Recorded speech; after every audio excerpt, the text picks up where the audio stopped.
Ok, pessoal, bem-vindos. Nossa aula de hoje, depois de término das nossas festas de Pêssar, entramos num outro ciclo de datas comemorativas e hoje a gente vai falar sobre isso. Então, todos aqueles que quiserem acompanhar as aulas anteriores se encontram no canal nosso do Lilmod em português, é o nosso centro de estudos daqui de Jerusalém para o resto do mundo, em vários idiomas, o nosso em português. Todos aqueles interessados podem mandar mensagens para a gente pelo WhatsApp, todos aqueles que estiverem ouvindo, e a gente vai começar. Nosso tema de hoje é datas cívicas ou religiosas. Essa foi a chamada. E eu fiz proposital com esse tema porque nós nos encontramos um período que é entre duas datas festivas bíblicas, que é a festa de Pêssar que passamos e contamos agora de Pêssar até Shavuot 7 semanas inteiras, como diz a Bíblia. Falamos na aula passada sobre a contagem do Homer. Então, nós contamos 7 semanas inteiras, e nesse período acontecem algumas datas do calendário judaico que elas parecem que, a princípio, são datas que vão ser relacionadas ao Estado de Israel, como o Dia da Independência, o Dia da Lembrança dos Soldados Caídos e o Dia da Unificação de Jerusalém. São essas datas específicas que eu queria tratar com vocês hoje, um pouquinho da filosofia do que tem por trás, o que significa essas datas e o que tem por trás filosoficamente. Passamos também nesses últimos dias a data de lembrança da memória do Holocausto, Yom HaShoah ve'Hagvurah, e também a gente vai falar disso. São datas que são do calendário, parte delas do povo judeu. O Dia da Lembrança do Holocausto é uma data que o Estado de Israel escolheu cívica, mas virou para o povo de Israel, e a data do Dia da Independência e Dia da Unificação de Jerusalém, que são datas, a princípio, cívicas, e a gente tenta entender agora por que essa questão de envolver como um tema religioso. Ok? Então a gente vai abordar sobre isso. Eu trouxe para vocês verem algumas imagens aqui, primeiramente, só para a gente se localizar. Temos aqui dois selos comemorativos do Estado de Israel sobre o Yom HaShoah, o Dia da Memória, da Lembrança do Holocausto e da Bravura, assim é chamado, Yom HaShoah ve'Hagvurah. Trouxe uma imagem da independência de Israel, do momento da declaração da independência de Israel, do Ben-Gurion, lendo a declaração da independência numa sala de um museu em Tel Aviv, na Avenida Rothschild. E temos uma outra foto aqui, que é os judeus entrando na Cidade Velha pelos portões que temos da Cidade Velha. Esse aqui é um dos portões, o portão de Nápoles, e tem o portão de Herodes. Tem 8 portões, e eles, nesse dia de festa do Yom Yerushalayim, contornam e entram pelos portões todos na Cidade Velha, dançando e cantando. E temos mais uma imagem simbólica da bandeira de Israel com os aviões fazendo exposição, e é uma das partes curiosas que tem na festa do Yom Ha'atzmaut, com a apresentação de armas, aviões, navios, tanques, exposições de armas, como em todos os países quando fazem seu desfile de independência. Então, aqui em Israel não é diferente isso. Vamos agora entrar em cada um desses temas específicos agora. Então, vamos lá. Primeiro de tudo, lembrando que o período que a gente se encontra entre Pesach e Shavuot, a gente passa por 3 meses, não 3 meses inteiros, mas passamos por 3 meses. Pesach comemoramos no mês de Nissan. Eh, Hoje entramos, Rosh Chodesh, hoje, no mês de Iyar, e vamos terminar a contagem do Homer no mês de Sivan, onde chegaremos na festa de Shavuot. O mês de Iyar, que a gente começa hoje, é um mês que tem algumas coisas curiosas, além das datas específicas que vamos comemorar, festivas. Nós temos algumas coisas interessantes na mística judaica que explicam os nossos sábios que o nome do mês Iyar, ele é um código secreto, um acróstico que tem nas letras da palavra Iyar. Se a gente for ver como ele se escreve, é Aleph, Yud, Yud, Resh. Explicam os místicos que, na verdade, esse nome ele traz uma mensagem oculta, que é Ani Hashem Rofecha, eu, o Deus da cura, né? Eu sou o Deus curador. Ou seja, nesse mês é um mês que existe uma energia da cura, uma energia de Deus curar todos os males, as deficiências, as doenças. É um mês da cura. Então, as pessoas que precisam de curar suas doenças, seus males, esse é um mês propício. E é bem curioso que nesse período temos algumas crises do povo judeu. Eh, por exemplo, falamos agora do Yom HaShoah, o Dia da Lembrança do Holocausto, que podemos dizer que foi uma crise, um grande sofrimento, uma grande ferida da história da humanidade e da história do povo judeu em particular. De todos os seus 3.000 anos, sempre o povo judeu passou por desafios. O Holocausto foi mais um e talvez um dos maiores pela questão de tempo e volume, ou seja, no período de tempo que foi, o volume de pessoas que morreram e como morreram, e o sofrimento que foi. Logicamente que não é a única vez que tivemos na história esse tipo de sofrimentos, mas ao longo de muito tempo, no período romano, por exemplo, onde era um volume menor, talvez um percentual maior, mas um volume menor, mas ao longo de muito tempo. Enquanto que aqui é um período de tempo bem mais curto. Então a gente tem o dia do Holocausto, que a gente lembra, o dia da memória do Holocausto, ele leva um nome complexo, um Yom HaShoah ve'Gvurah, ou seja, lembra o dia do Holocausto e do heroísmo, da bravura. Todo ano ele é comemorado numa data em hebraica chamada a data de 27 de Nissan. É uma data em hebraica. Vamos explicar aqui um pouco sobre o que significa essa data e por que justo essa data. Afinal de contas, o Holocausto ele perdurou, podemos dizer que desde a ascensão do nazismo em 33 até o final da guerra em 45. Alguns vão levar em consideração até 48 nascer do Estado de Israel, outros vão colocar só a partir do início da guerra em 39, mas para muitos dos pensadores, desde o início da ascensão do nazismo, os judeus já são perseguidos, já passam a sofrer as perseguições, então eles já vão ser tratados como pessoas que sofreram o Holocausto.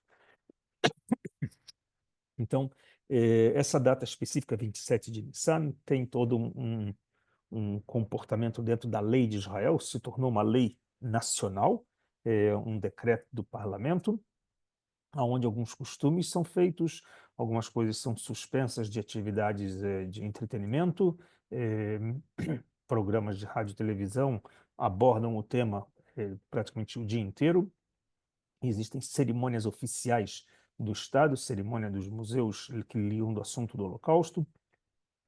Existe uma sirene, um toque de uma sirene que toca na manhã do dia do Holocausto, movimentos de carros todos param, todos não exatamente, porque existem alguns grupos de civis israelenses e também turistas, lamentavelmente, que não sabem que eles não param, como, por exemplo, muçulmanos ou alguns grupos ultra-ortodoxos que não reconhecem essa data especificamente para lembrar o Holocausto.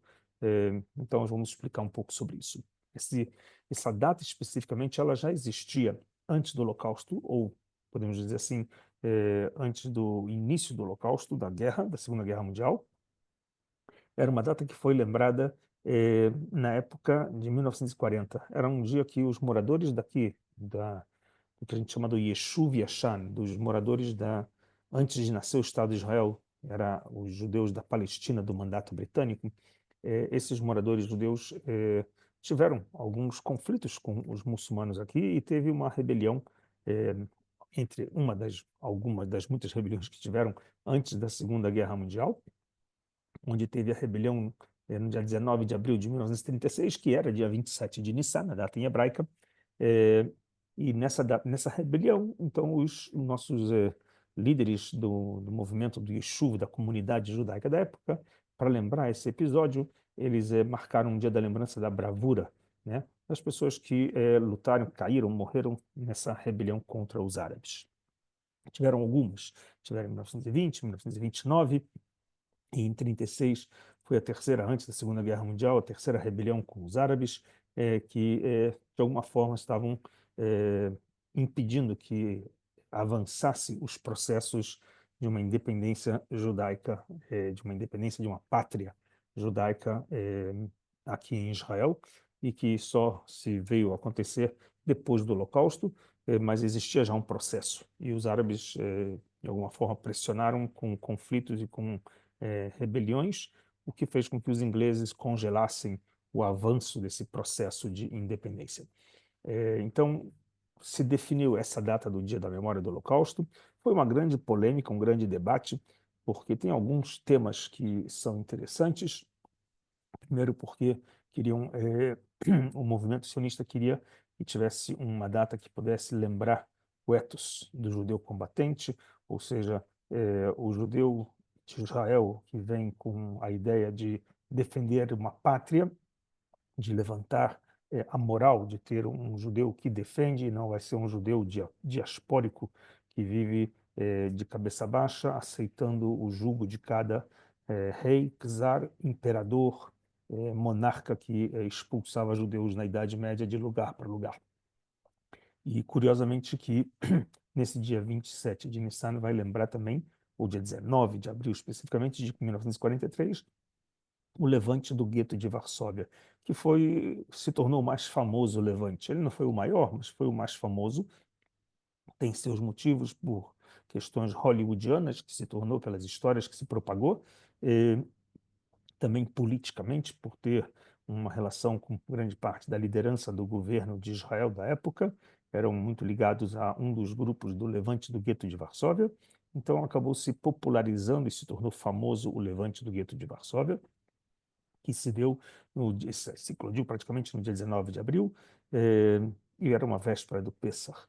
Então, o rabinato, ele, quando definiu uma data para lembrar, entraram numa polêmica. O mês de Nissan é um mês que não se costuma fazer luto, costumes de luto, não se faz algumas coisas ligadas à tristeza, porque é um mês de alegria, um mês de redenção, um mês que fomos libertados do Egito, é um mês que não se visita cemitérios, então nesse mês não se aplica os costumes de luto, apesar da gente contar o Homer, mas o Homer ele não é uma questão de luto, ele se tornou questão de luto com a morte dos alunos do Rabi Akiva, mas ao longo da história, desde a saída do Egito com a ordem da contagem do Homer, não era um período de tristeza.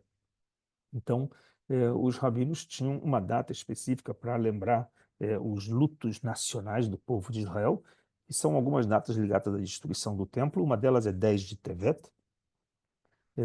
temos algumas, 17 de Tammuz, 9 de Av, e no dia 10 de Tevet, então, ficou estabelecido entre os sábios, os rabinos, uma data para lembrar a lembrança do Holocausto, um dia de falar Kadish geral, chamado Yom HaKadish Klali, o dia do Kadish geral, porque não sabemos o dia que cada um morreu, então nesse dia fala-se o Kadish por todos, faz uma oração por todos aqueles que morreram, independente da data, durante esse período de guerra que teve de 39 a 45. Então, se tornou uma data de lembrança das vítimas do Holocausto. Então, no final de contas, acabávamos tendo duas datas, 10 de Tevet e o dia 27 de Nissan, dia 19 de abril. Eh, então, o governo ficou com essas duas pendências, o rabinato com um lado, os políticos com outra data, até que em 1953, oficialmente aprovou-se essa lei da memória do Holocausto e da bravura, uma lei que é ligada ao Yad Vashem, o Instituto, é um arquivo histórico que preserva a memória do Holocausto, e essa lei foi promulgada e desde então, nos anos 50, já se oficializou isso como uma lei nacional. Logicamente que isso acabou se espalhando para a nação judaica mundo afora, ou seja, não apenas para o Estado de Israel, mas para todas as comunidades judaicas do mundo. Uma lei israelense cívica se tornou uma lei religiosa ou folclórica dentro da nação judaica. Então, os judeus do mundo inteiro lembram essa data, vão celebrar essa data de alguma forma comunitária, eh, algumas vezes até dentro das próprias casas, acendendo velas, ou seja, nesse período do mês de Nissan, a gente faz uma, podemos dizer assim, uma parada de toda alegria e fazemos um momento de tristeza para lembrar o dia da memória do Holocausto e da bravura.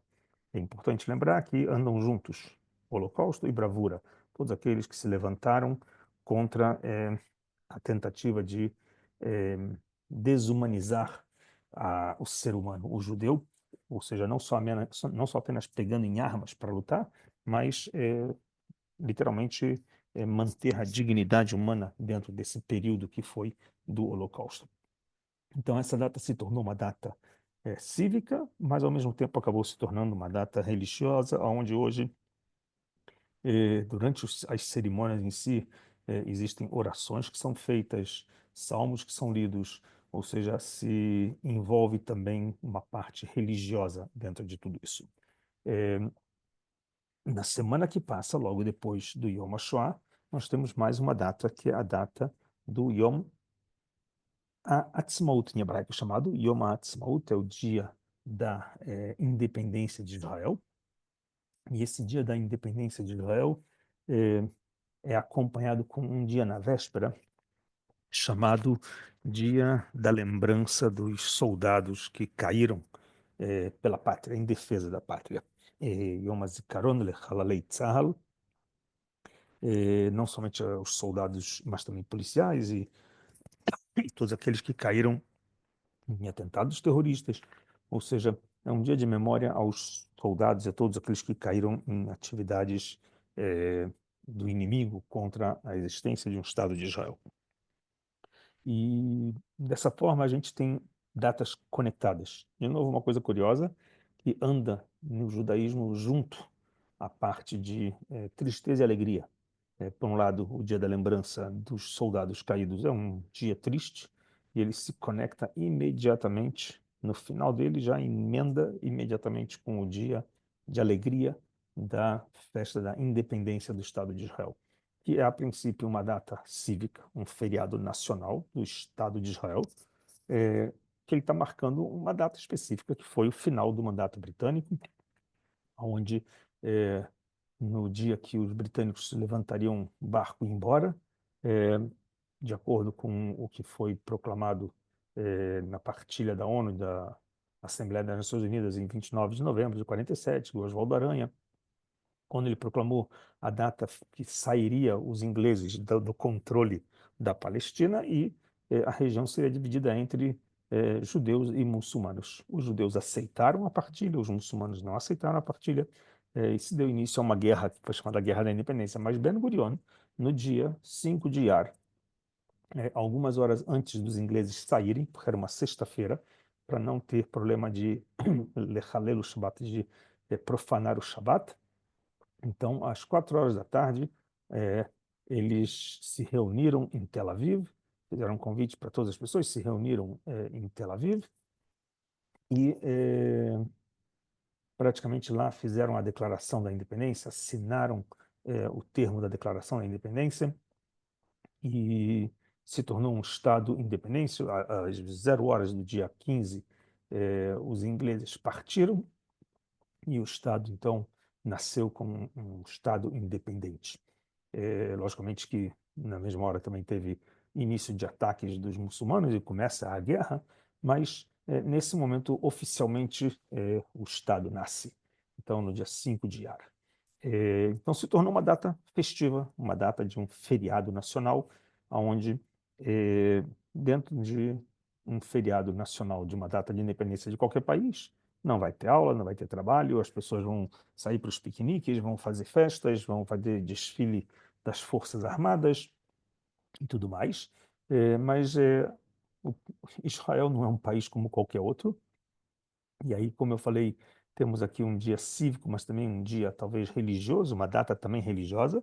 E aí a gente vai ver umas coisas curiosas. Afinal de contas, estamos falando do retorno do Estado de Israel, o Estado do povo judeu, um Estado que foi no passado um Estado monárquico, período dos reis, Saul, Davi, Salomão, períodos de primeiro, o segundo templo, onde existia uma vida nacional plena, com o templo, com uma casa de Deus, com uma vida teocrática. Então, o Estado ele representa uma simbologia muito mais do que um simples Estado civil, e sim o retorno da soberania do povo de Israel na terra de Israel, o que isso envolve muito mais do que uma questão cívica. Eh, Na lei judaica, tem algumas questões interessantes. Quando se tem algum dia onde passou-se algum tipo de milagre, ou se salvou de alguma ameaça muito grande, você comemora e faz um dia de louvor. Se for por um acidente pessoal ou uma coisa nacional, então você faz louvores específicos, uma vez que você, nessa data, superou, se salvou de alguma ameaça. E aqui, literalmente, a nação de Israel se salvou de uma ameaça de não ter um país, né? Afinal de contas, entramos numa guerra que durou quase um ano, até março de 1949, e então essa data é uma data que dá início a uma guerra e o povo de Israel comemora a sua vitória de se manter como uma pátria, 77 anos, uma pátria soberana. Então, é um motivo de alegria, um motivo de louvor. Louvor a Deus por nós estarmos vivos. Fazemos uma brachá do Shechianu, uma bênção do Shechianu, de estarmos vivos nos dias de hoje. Então, fazemos louvores, salmos, deixamos de falar os tachanun, de dizer os tachanun, que são as súplicas nas nossas orações, e muitas questões sobre a parte legal da lei judaica são discutidos sobre esse tema do Estado de Israel, ou seja, o Estado de Israel é um Estado, então, com uma temática religiosa ou apenas cívica. E a gente começa a entender que os nossos sábios falam que isso vai muito além de uma lei cívica. Podemos trazer algumas lembranças interessantes. Vamos pegar um exemplo muito, muito histórico. Eh, a gente comemorou a festa de Pessah agora, há 2 semanas atrás, e diz a lei judaica que 30 dias antes da festa de Pessah, nós nos preparamos para o Pessah. 30 dias antes significa quando acabamos a festa de Purim, que é no dia 14, entramos já nos preparativos de Pessah. Ou seja, as festas vão estar conectadas.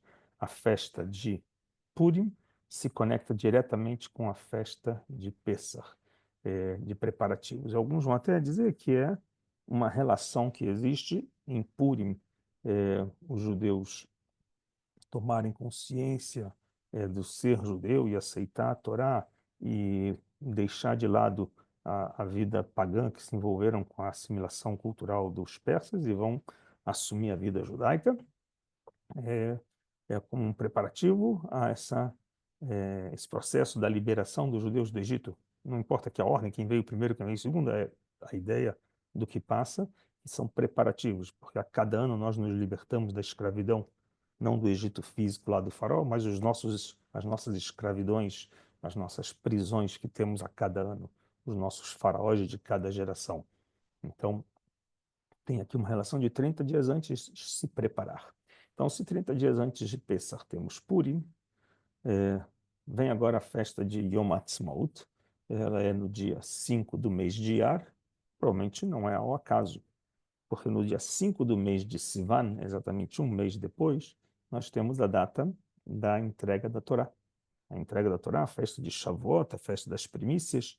Então, seguindo esse mesmo princípio de que 30 dias antes das festas nós nos preparamos, são dias festivos, então 30 dias antes de Shavuot, da entrega da Torá, temos o Yom Ha'atzmaut, ou seja, o Yom Ha'atzmaut é como o início dos preparativos para a entrega da Torá. E a entrega da Torá a gente cantou na noite do Pessah, uma música famosa, Dayenu, onde fala, se Deus tivesse nos tirado do Egito, estaríamos suficientes. Se tivesse feito isso, o suficiente. E passamos por 15 etapas, até que a última etapa é nos levar para Jerusalém para construir o templo. Ou seja, é, dentro de 30 dias, depois da festa do Yom Ha'atzmaut, depois de 30 dias depois da festa do Yom Ha'atzmaut, temos a festa de Shavuot, que é o recebimento da Torá, é estar conectado com o Criador e termos um código, nossa Torá sagrada, que vai orientar o povo de Israel a voltar a ter a sua soberania e construir o seu templo e ter sua vida plena. Essa é a ideia. Então, 30 dias antes de Shavuot, já nos preparam com a festa de preparar o terreno. Preparar o terreno significa ter um espaço para viver. Essa nação tem que ter a sua casa, né? As nações têm suas pátrias e a nação de Israel, saída do Egito para receber a Torá, ela precisa ter a sua pátria. Então, o dia da independência vem exatamente para isso, para delimitar o nosso espaço geográfico de uma pátria para o povo de Israel. É, curiosamente, vai ter muitas polêmicas de grupos judeus que vão falar assim, mas espera, como a gente pode ter uma pátria judaica se os judeus não vivem judaicamente? Como a gente pode imaginar uma nação que tenha o mérito de construir um templo e viver de forma plena se esses judeus não estão ligados à tradição judaica? E a gente conhece que grande parte dos fundadores do Estado eh, realmente viveram bastante afastados do judaísmo, sejam por estarem em épocas que viveram debaixo do comunismo, afastados totalmente da religião, seja por motivos pós-Segunda Guerra Mundial, que estavam espalhados e sem acesso a estudos da lei judaica.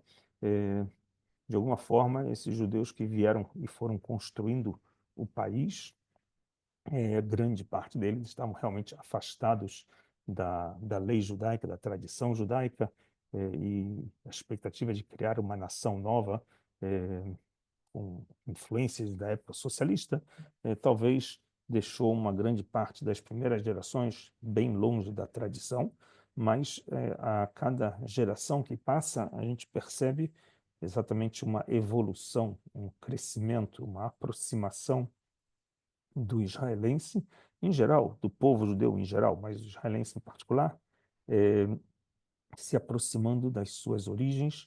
Eh, Podemos dizer que nesses 77 anos que temos de Israel, da independência de Israel, o que nós temos produzido nesse período de tempo no Estado de Israel, em matéria de cultura judaica, se tornou algo incontável.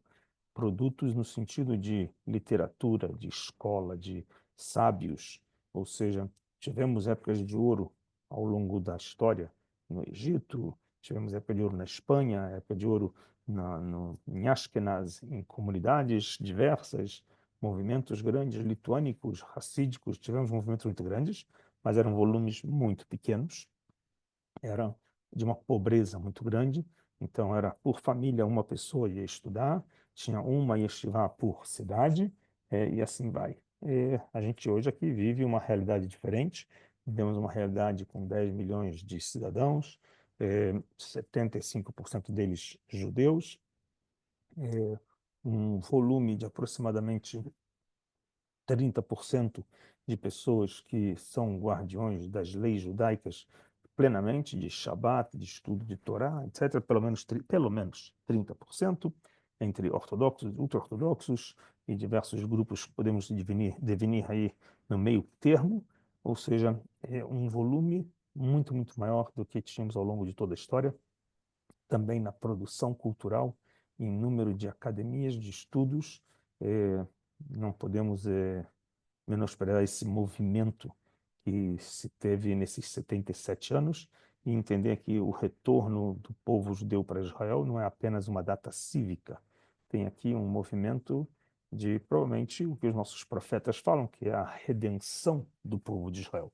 Ou seja, a data do nascimento do Estado moderno, ele vai muito além de uma data cívica, ele vem como parte de uma visão messiânica, uma visão de um retorno eh, da soberania do povo judeu e o retorno dos judeus a Israel, e a nação de Israel ser uma nação que vai servir de farol para a humanidade, vai servir de eh, iluminária para a humanidade. Hoje já é parte disso, provavelmente a gente pode definir isso como uma questão tecnológica. Israel é uma luz para as nações em muitos termos, Startup Nation e tecnologia e ciência e medicina e muitas outras áreas. Nesse ponto já é uma grande luminária, mas também do ponto de vista da espiritualidade, da moralidade, da parte de servir a Deus, se tornar uma luz para as nações, né, com código ético e moral, como os profetas nos ensinam. Então, esse vai ser talvez a data, o Yom Ha'atzmaut vai servir com esse processo de transformar não apenas uma data cívica, mas numa data religiosa. Então, se hoje a gente ainda encontra pessoas que comemoram como nas primeiras décadas, com apenas um churrasco em praça pública e uma marcha nas ruas e bandeirinhas e espuma e brincadeiras como uma festa de independência de qualquer país do mundo, aqui vai além. Os grupos que já se encontram mais próximos da espiritualidade, eles não apenas comemoram com churrasco, eles comemoram com a noite já com uma oração, com cânticos, com louvores, com toque do shofar, com roupa de festa. E, da mesma maneira, no sábado também vão tocar o shofar, ou seja, vão ser dias de leituras com cânticos de salmos festivos, o que transforma que essa data não passe em branco como mais um dia do calendário de vamos expor nossas forças militares e vamos fazer um churrasco em praça pública. Não, não é somente questão física, eles passam a entender que tem uma questão metafísica, uma questão espiritual que nos dirige para um projeto de vida divina, ou seja, o que o povo de Israel acredita, do retorno dos judeus e da redenção final, a era messiânica. Isso faz parte da filosofia do povo de Israel, independente em que época ele vive, isso vem sendo ensinado de geração em geração ao longo de séculos, e agora aparece a nossa oportunidade no século XX de termos uma soberania. E essa soberania ela começou em 1948, não ficou plena desde o início, mas ao longo dos anos, em 1967, tivemos uma evolução.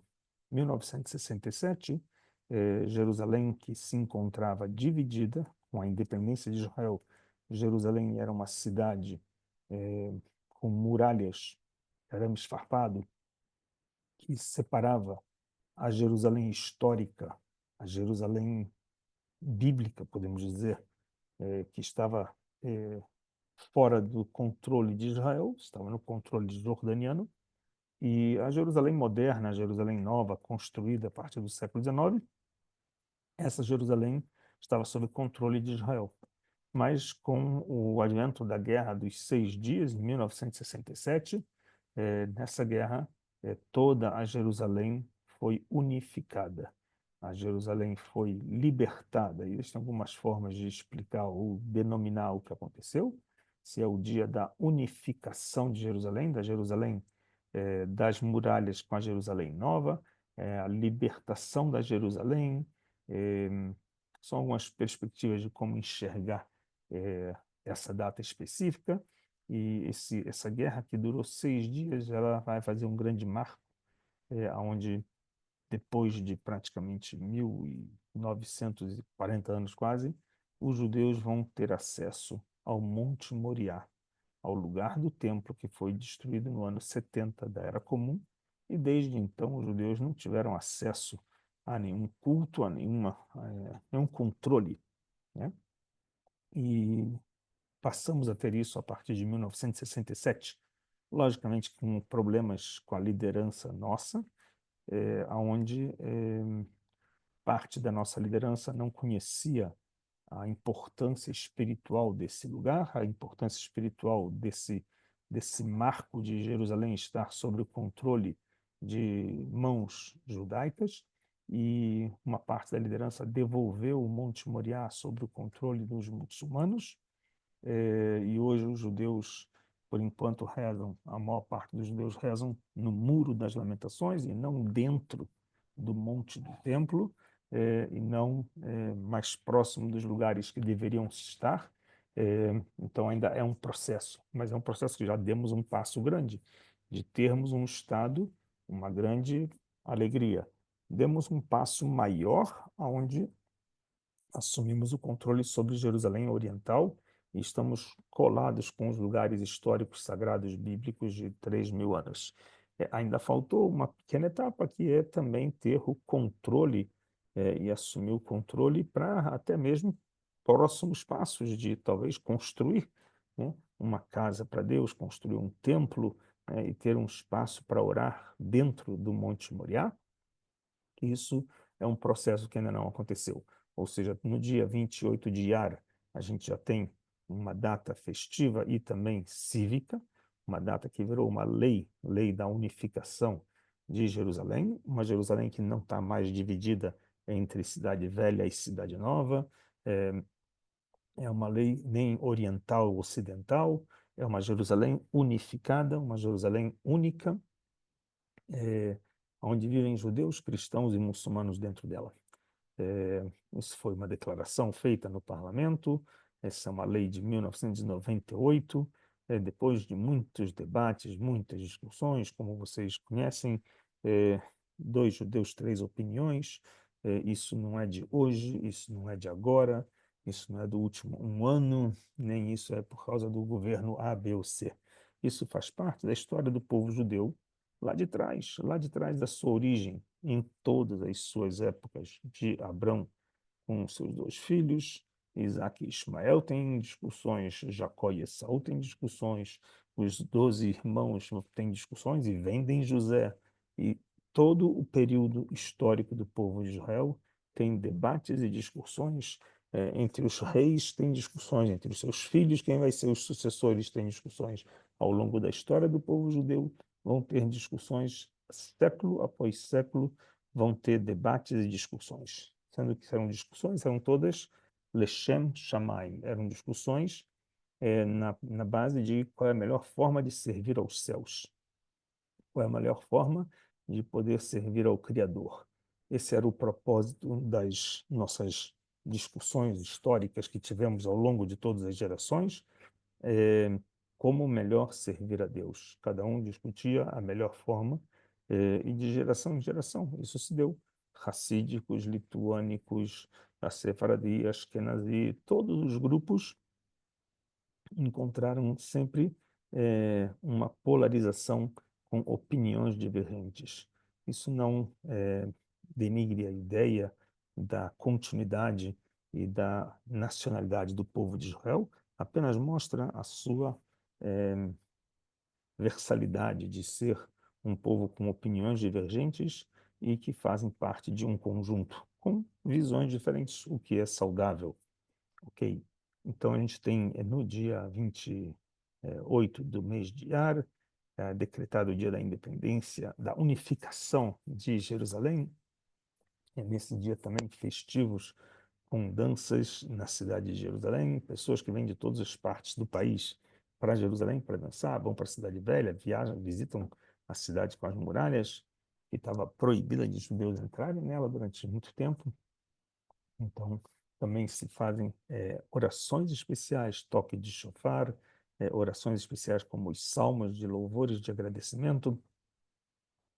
É uma oportunidade de pessoas virem conhecer Jerusalém, ou seja, é um dia que enaltece a unificação dos polos, porque Jerusalém também representa polos diferentes.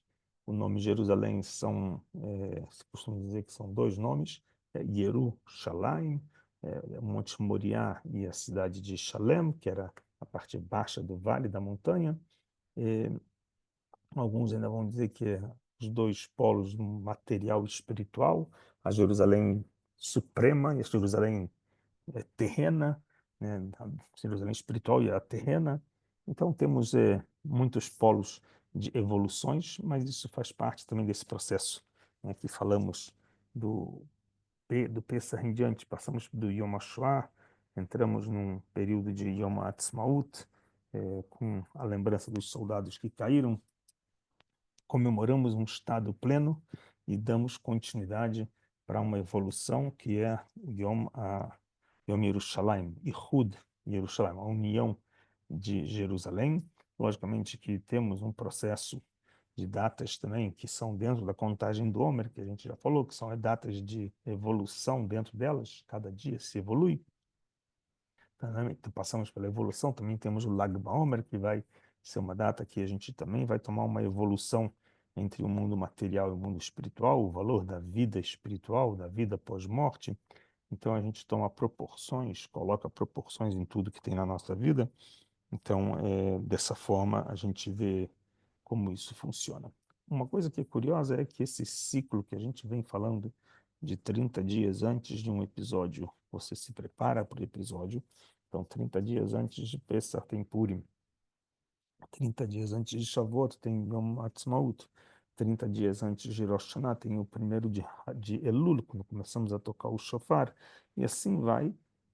Esse significa que os 30 dias significa que é um ciclo da lua, é um ciclo de renovação, ou seja, passamos por essas datas com a expectativa de nos renovarmos, de nos tornarmos pessoas novas, deixando de lado as nossas velhices, no sentido de nossas falhas, nossos vícios velhos, e procurando sempre estar num processo evolutivo.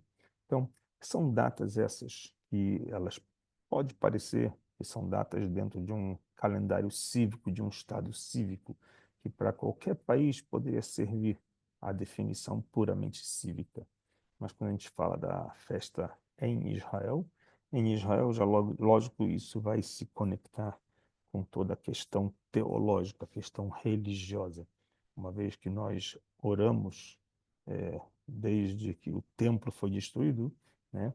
O retorno dos judeus de Shana Birushalayim, né? A gente fala no ano que vem em Jerusalém, e a gente fala Betechezaneinenu, Beshuv Haletzion, Berachamim, que a gente retorne nossos olhos para Jerusalém, ou seja, o tempo todo de Jerusalém, a gente pede a justiça para Jerusalém e o tribunal em Jerusalém, e que a gente volte a ter uma vida plena. Então, esse processo, que é uma expectativa, a gente enxerga também ele como um processo evolutivo.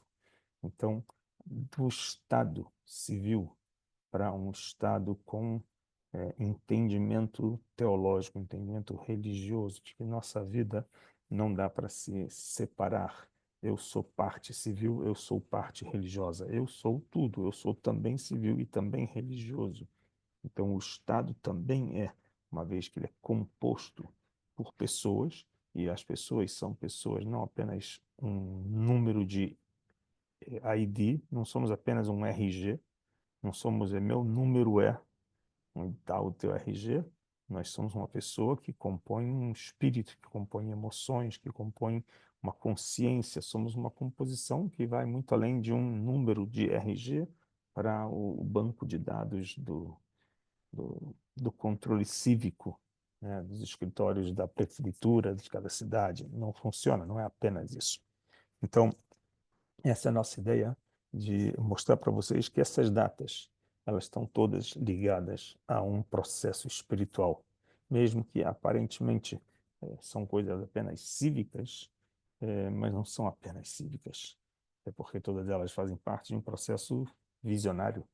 Um Estado era parte de uma visão dos reis bíblicos. A gente pode hoje dar um nome de um Estado moderno, parlamentarista, ou se quiser amanhã presidencialista, ou tanto faz, mas a denominação antes, no passado, era monárquico.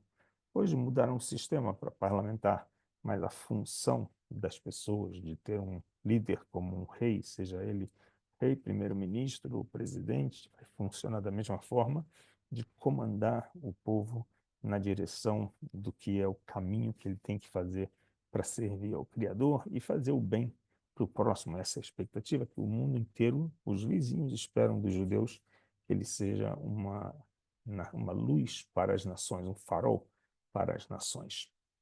Então esse é o nosso encontro de hoje sobre as festas cívicas e religiosas, entender que não existe como separar a questão cívica e religiosa de Israel.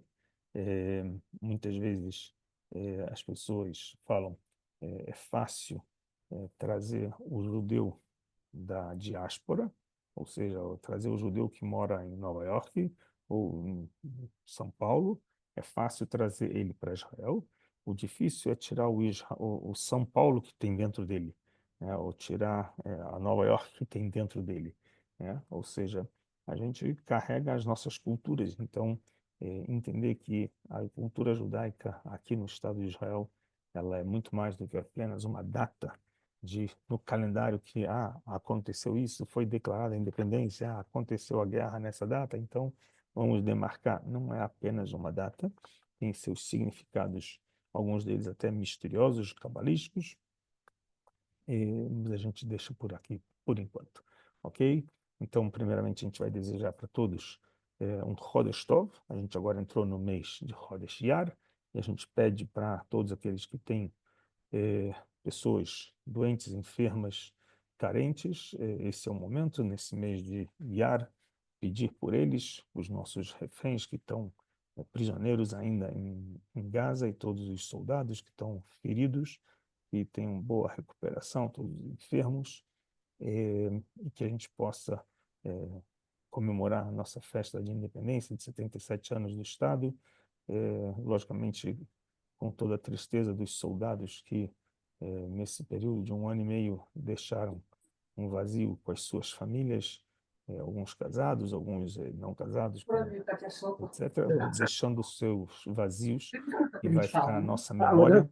Então, a gente espera que em breve, quando vier o Mashiach, eles possam estar comemorando junto conosco de volta à vida e desejar para todos um Chag Sameach, onde vocês estiverem, lembrando aqui o Estado de Israel, todos aqueles que quiserem vir para Israel para comemorar, temos ainda mais um tempinho, estão todos convidados para comemorar Yom Ha'atzmaut aqui conosco. Ok? Um grande abraço para vocês, até a próxima aula. Aguardamos a aula gravada depois no canal. Boa noite para todos. Boa noite. Boa noite, boa noite. Obrigado. Obrigado. Obrigado.